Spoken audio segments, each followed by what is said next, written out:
না না, নিজে রান্না করেছি বলে বলছি না। এই রান্না দুটো অপূর্ব টেস্টি। দই কাতলা আর এখানে দেখো ঘুগনি, অপূর্ব টেস্ট। রেসিপি দুটো দেখে নিও কিন্তু বন্ধুরা, মিস করো না।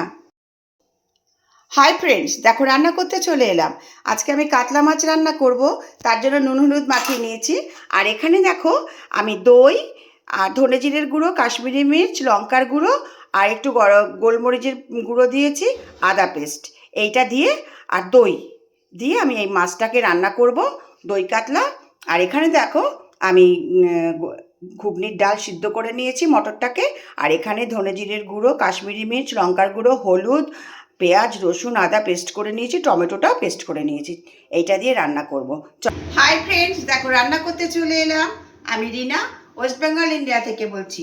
দেখো কাতলা মাছ রান্না করব, মাছগুলোকে আগে ভেজে নেব। মাছগুলোকে আমি সবটাই এই দেখো ভেজে নিলাম। আচ্ছা, এবারে আমি এর মধ্যে এই মশলার পেস্টটাকে দিয়ে দিচ্ছি। এটাকে ভালো করে কষিয়ে নেব। মাছটাকে মশলার সাথেও কষিয়ে নিয়ে আমি জল দিয়ে দিয়েছি অল্প করে। দই কাতলা আমার অলমোস্ট ডান। কেমন হয়েছে তোমরা অবশ্যই বলবে।